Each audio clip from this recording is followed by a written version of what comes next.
Hello friends, and welcome to the Hanged Man in the Moon. If this is your first time here, welcome. Thank you for coming. I'm pleased to meet you. If you've been here before, thank you for returning. I'm truly honored.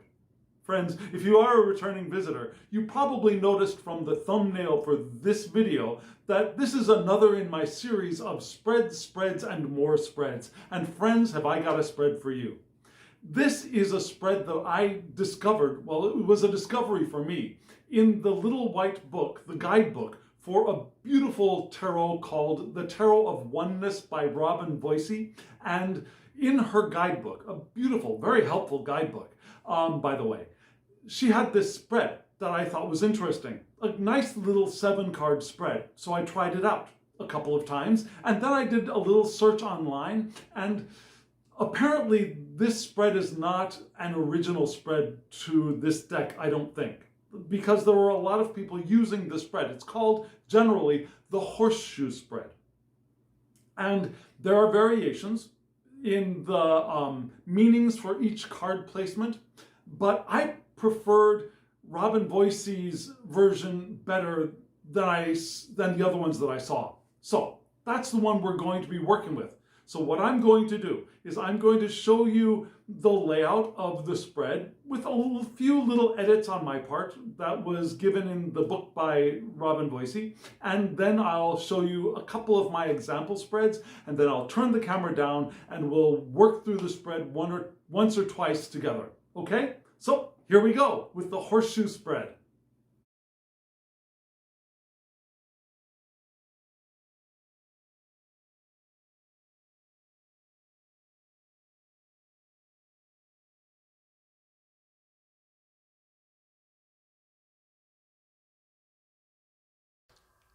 Hello friends, and welcome back. So this is my black and white printout of the color slide for the spread that I just showed you. So I showed you that slide, and I showed you 2 examples.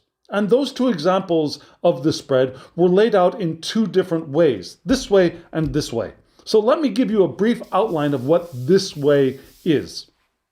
So what you do is you shuffle the deck, and then you cut the deck, and you lay the cards out in this order. 1, 2, 3, 4, 5, 6, 7. Beautiful number for a spread, right? The first card is the past for the seeker. The second is the present. The third is the future. The fourth card is the seeker themselves, or the subject that the seeker is asking about. The 5th card is additional information. The 6th card is the challenge, and the 7th card is the outcome or advice. And I think we can choose either for this slot and for this slot. One thing that I think, well, there are many things that I really appreciate about this spread, is that the significator, or the seeker, or the subject, is not the first card, but is the 4th card that we lay out.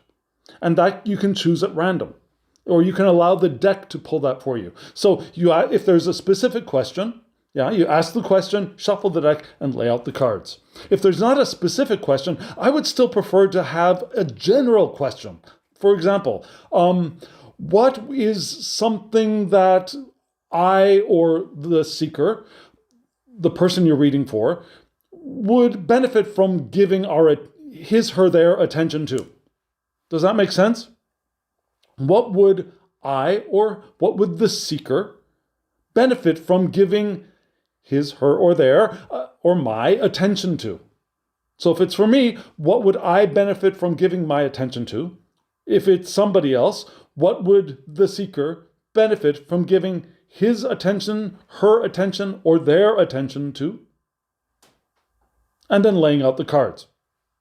And you'll notice the first example I showed you had, in this spot, the seeker or the subject spot, there was the Queen of Wands. And that intrigued me. Because the Queen, actually, I've been getting some cards for creativity as stalker cards recently. So I wanted to dive into that topic a little bit more. So I laid the spread again. But I decided, instead of the Queen of Wands, which is many things, right? The Queen of Wands, independent, passionate, but also creative. They have the creativity of fire. There's also the leadership quality of the Queen of Wands, but I decided to hone in on that creativity.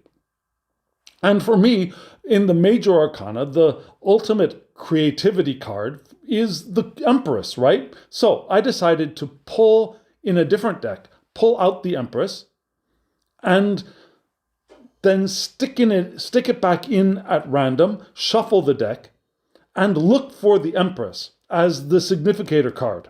And then I chose the 3 cards before and the 3 cards after to lay the spread. And I got that second spread that you saw with the Empress up here in the significator slot. Now, there are many things I love about this deck, and hopefully I'll be able to talk through some of them with you. But one thing that I love about this layout, and I had thought of turning this spread on its side for filming, but I decided not to do that for a specific reason. Now, you're not going to see it so clearly in the deck I'm going to be using today because there aren't any people in the decks. But if you lay the cards out this way, oftentimes people in the cards will be facing either left or right. And so that can help us read matching cards, right? So for example, if a person in this spot is looking here, we could also relate these 2 cards together. Yeah, this other information has this on its mind. Or if there's a person in this card looking this way, we might say that this idea in the present has this idea on its mind right now. Does that make sense? Or if the person is looking that way, this person might be ignoring this or looking away from this or doesn't want to see this. Yeah? The directional reading for this kind of a spread is very interesting, and I wish I could use a deck that has people in it, but I need a short deck. And the shortest deck that I have that is Rider-Waite-Smith is this deck. And this deck doesn't really have people in it. So, anyways, we're going to go through these spreads. I'll go through this one first, and then I will do this one as well. And we'll see how this works out. And I'll show you how this one plays in a reading. So what I'm going to be using here is my beautiful Spacious Tarot. And I haven't really shuffled it yet, so I'm going to begin shuffling. And the question I'm going to be using is the one I just said. What would I benefit from giving my attention to? Yeah, what would I benefit from giving my attention to? And if you want to skip ahead over this shuffle, you are certainly welcome to. You know my shuffles are a little bit long, but I'm going to do the whole thing. So this is a legit reading, right? What would I benefit from giving my attention to? So this is a very well-worn deck. And you'll notice some dings and some bends in the deck. The markings of love. You know? The edges are no longer white. I could edge this deck, I just haven't gotten around to doing it. What would I benefit from giving my attention to? What would I benefit from giving my attention to?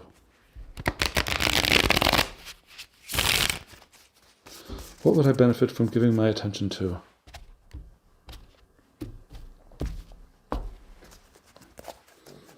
What would I benefit from giving my attention to? Oh, so you know, if you are a follower, if you watch my videos, I should say, that I am not a reader of jumpers.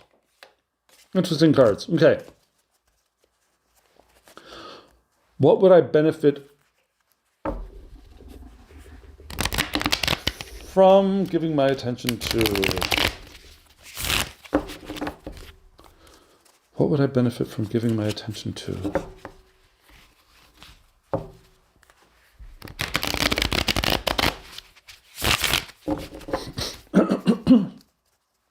Sorry.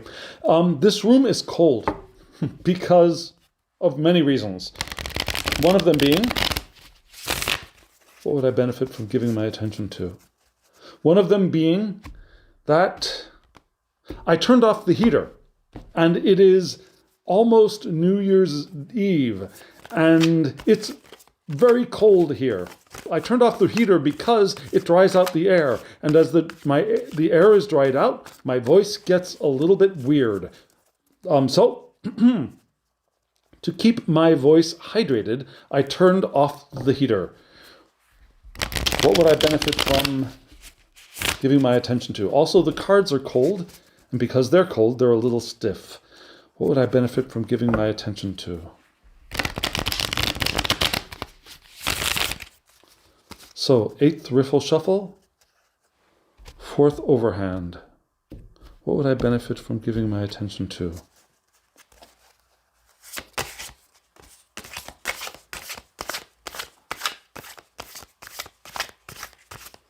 What would I benefit from giving my attention to? Whoa, okay. So you didn't want to be in the spread? Okay, Ace of Cups. That's too bad. I would have liked that to have been in the spread. But like I said, I don't read jumpers the way many people do. For me, cards that jump out are saying, get me out of here. Okay, so here we go. 1, 2, 3, 4, 5, 6, 7, right? And I'm going to adjust a little bit to be able to fit this all in the camera range. So this is for the past. Make sure that you can see this. Okay, the past is hope. Would have liked this to have been the future or the present, but the past is hope. This is the present. Okay, some meditation, right? The future. Oh, okay, that's cool. Ace of Wands. I'll go with that. Now, these cards are pretty dark, aren't they?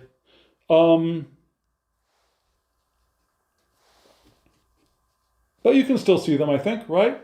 And here we go with the seeker or the subject is, work, work, work, work, work. Now, I'm not going to put this all the way at the top because there's no more room on the camera, right? So here we go. That is that is the seeker or the subject. And this is other information, judgment, another major, good. This is the challenge. And this is the outcome, or, 2, I only want 1. The outcome or advice. Okay, we got 2 4s here, which is interesting. And an 8. 2 4s equal 8. So, again, this is the past, the present, the future, the question or the seeker or the subject of the reading. This is other information. This is the challenge. And I like the word challenge for this rather than obstacle, because challenge opens this position up to both good, beneficial and things standing in the way, non-beneficial. And then the outcome or the advice. So what do we get here? In the past, I've apparently gotten my hope in line. Yeah, I've had a period of hopefulness up until recently. I've found my North Star. I know where I'm going. In the present right now, I'm sitting in a place of stillness, of recuperation, which is true. I've just finished a semester, and the ending of a semester and the grading period and getting ready to move on to another project, which is already in the works. I mean, not in the works. I've already gotten the contract to do a camp, a language camp during the winter. That is in a couple of weeks. So, and I've also got a project that I'm starting on this channel, and I'll have a video about that in just a moment. So, I'm in that interim space. I'm thinking, I'm meditating on what I'm going to do. Haven't really started it yet, but that's where I am. That makes sense. And then the future being the beginning of a new creative project, of a new passion, of a new thing. And that makes absolute sense for me right now. One of those things could be that winter camp that I'm going to be working at, beginning January 7th. So that could be that, but it could also be this new series on the channel that I'm going to be doing. I'm going to be doing a deep dive because I won't be here in my office, and I'll have a video about that coming up soon. But that's what this could be. And so the subject is the work, the things that I'm going to be doing, and that makes absolute sense. This could actually be the channel work. The channel work, or it could be both, right? It doesn't have to be one or the other. It could be both. The additional information is I'm being called. I'm answering a call to do something, a call to teach, and also a call to dive into a deck, I believe. Now, what is the challenge? The challenge is going to be a feeling of maybe a little bit of burden, not like the Ten of Wands burden. This is the standing tall after having been beaten up a little bit.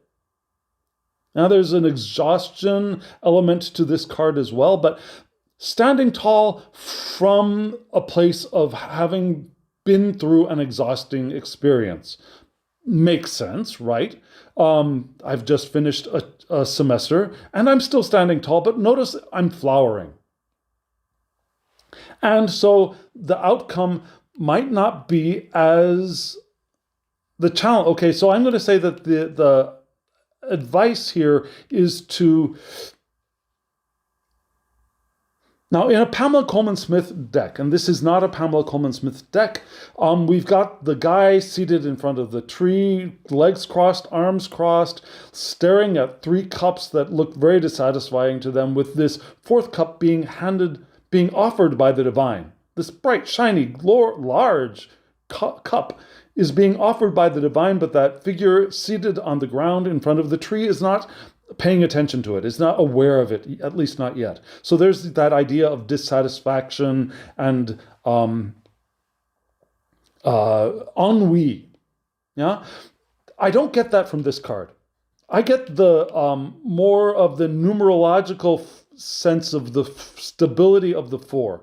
So the advice, I believe, is to keep my emotional stability in the middle of this raging river emotional river that is around me, that is rushing past me. So there might be some emotional waves, some strong emotional currents that I will want to find my stability within. Does that make sense? So in order for me to do this, answer the call, do the work, hone my craft, I'm going to want to reach for emotional stability, even though there will be a current of perhaps emotion that could be disruptive rushing past me. I want to be that stable place here. Does that make sense? I think it makes sense to me. Now, another thing I liked about this spread is that, again, we can read sideways from here. So,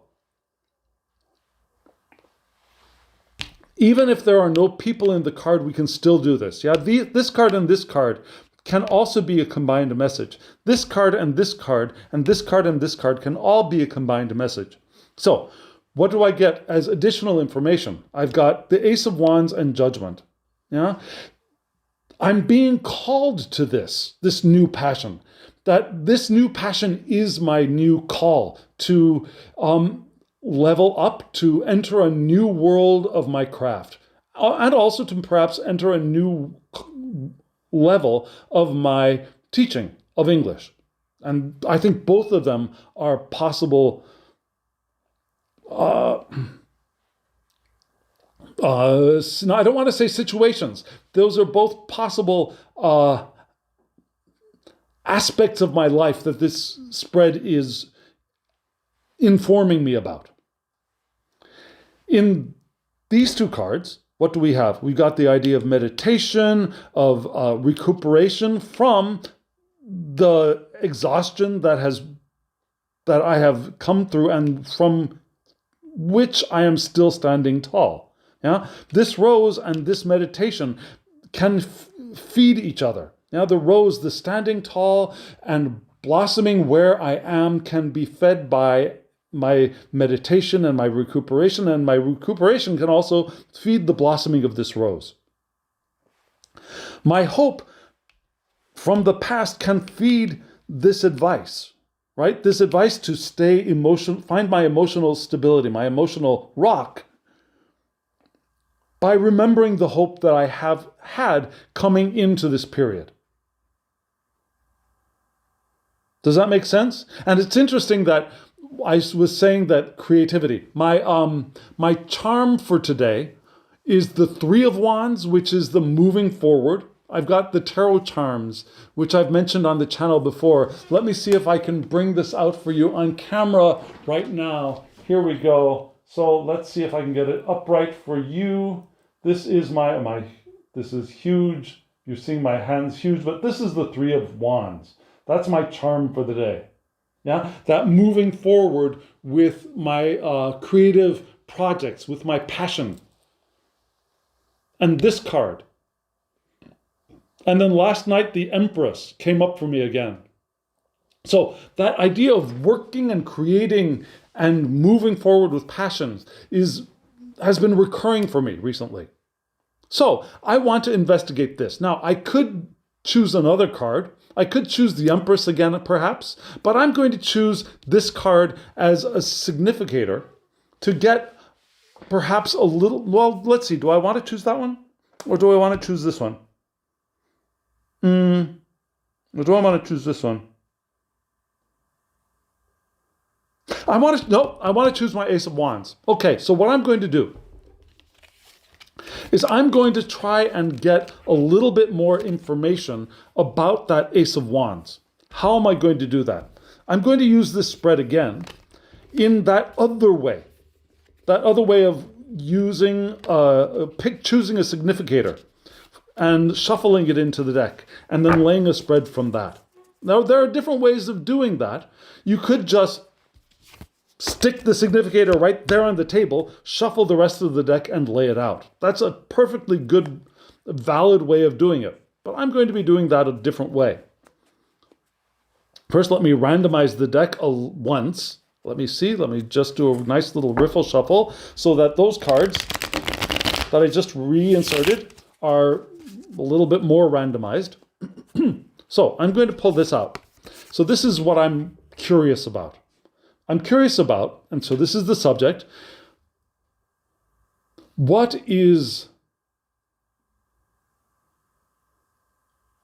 how can I develop, nurture, how can I nurture the Ace of Wands, this new creative passion, this new creative endeavor, this new seed of creativity, this spark? That's it. Okay, so here I am.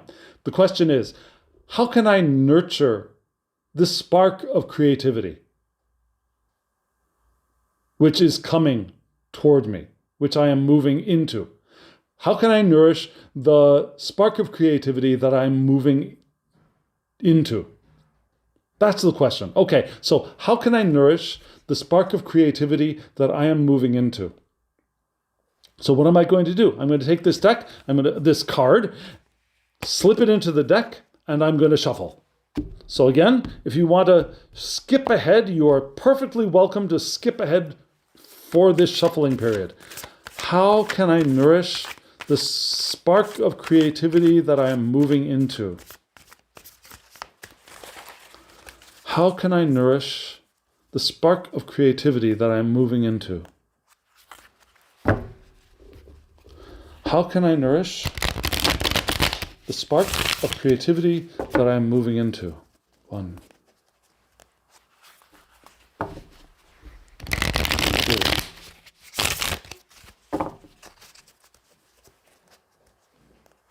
3. How can I nourish the spark of creativity that I am moving into? How can I nourish the spark of creativity that I'm moving into? Whoa, okay. Told you it was cold here, right? How can I nourish the spark of creativity that I am moving into? Ooh, the sun. I like that card. How can I nourish the spark of creativity that I'm moving into? How can I nourish the spark of creativity that I'm moving into?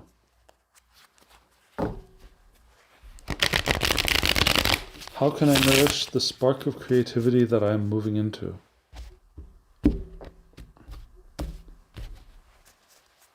How can I nourish the spark of creativity that I'm moving into?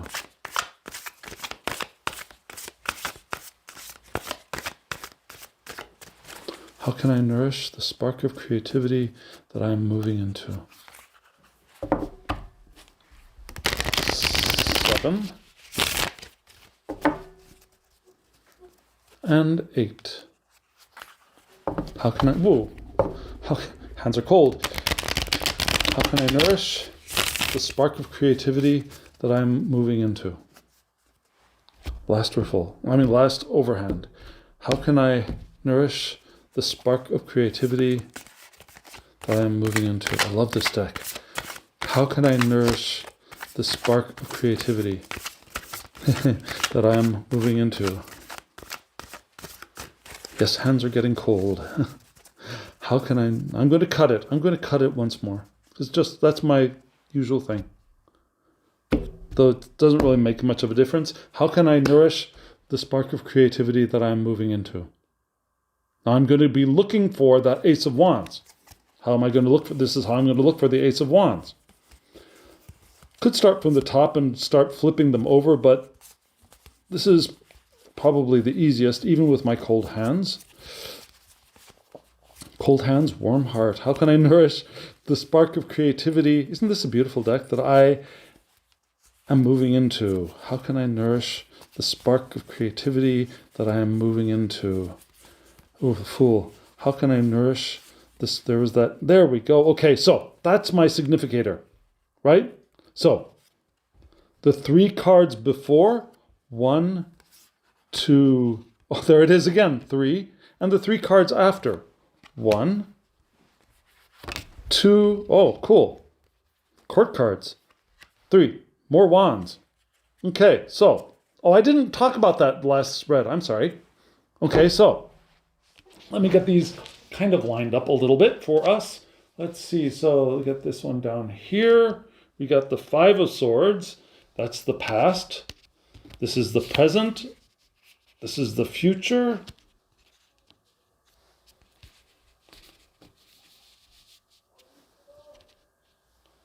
And that's the significator, the question. And this is additional information. Oh, good.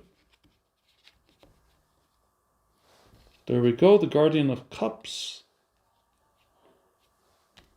So we've got this is a king, this is a queen, by the way. 4 of Wands. Interesting, we got another 4 here, right? 2 4s again. Very interesting. So, what do we get? These are, even though I laid this out differently, they still hold the same positions, right? This is the past, this is the present, this is the future. This is the question about the seed. How can I nourish the seed? Right? This is additional information. This is the challenge. Now, you see, this is a challenge. Why I like the idea of challenge. The 9 of Wands was the challenge of having to stand tall after being beaten up a bit. Right? That's that kind of more negative sense of challenge. There's also the positive sense of challenge of this is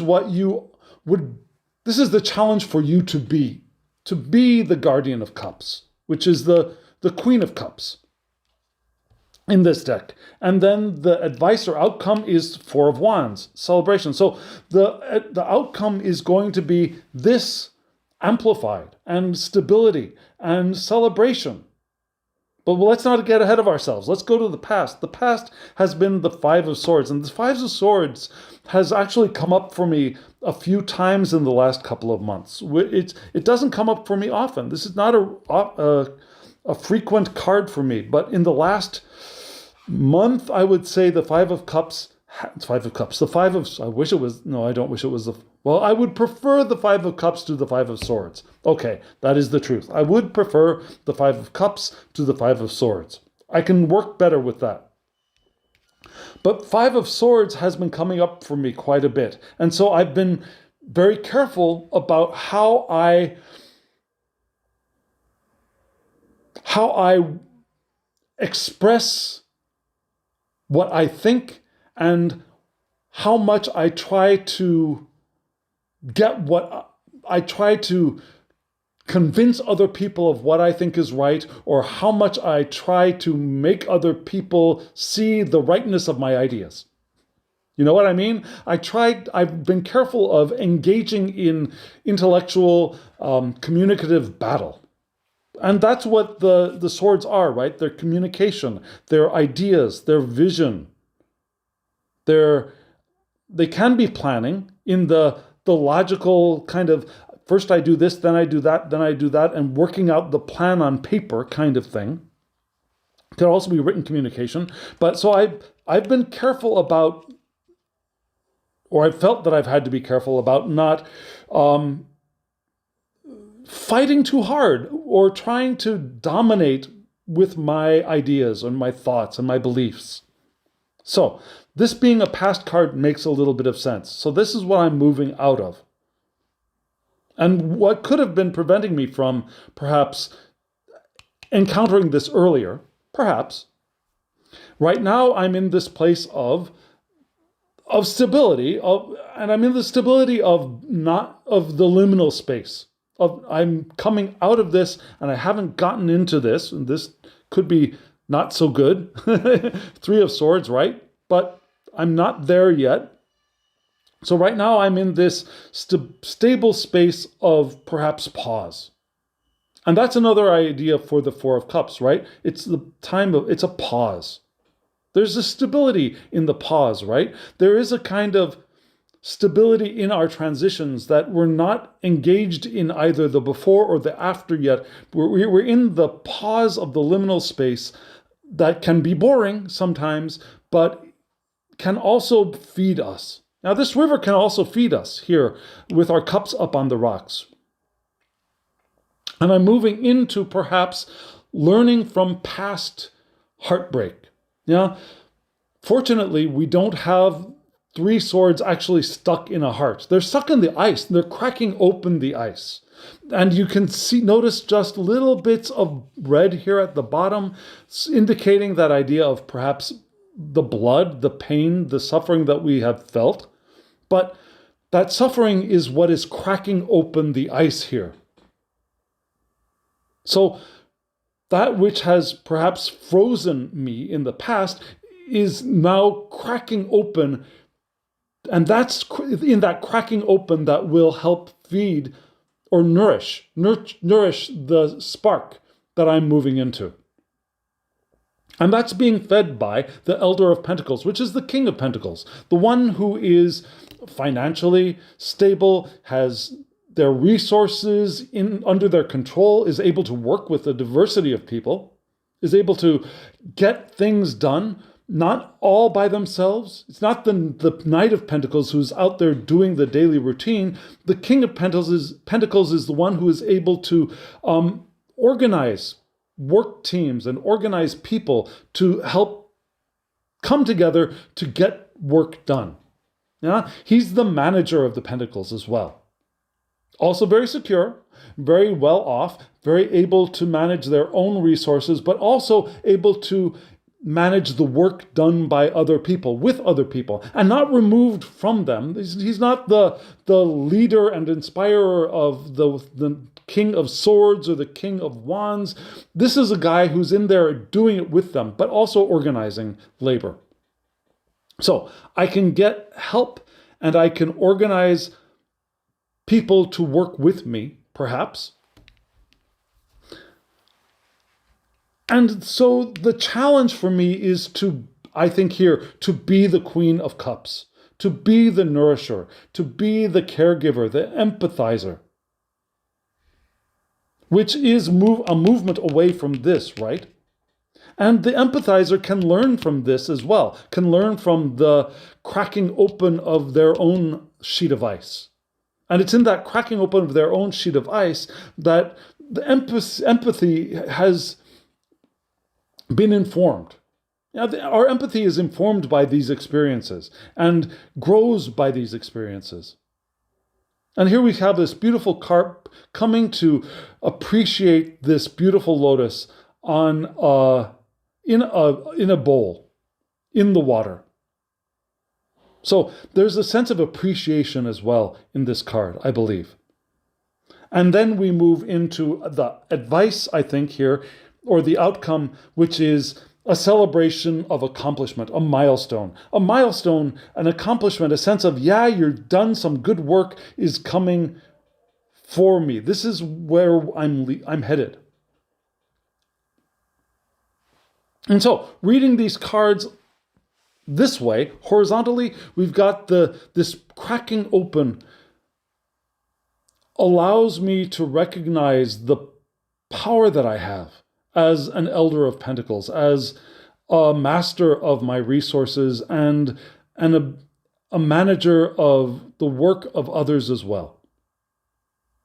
I can crack open and become the fullness of myself. Yeah, the Four of Cups informs the Queen of Cups, the Guardian of Cups.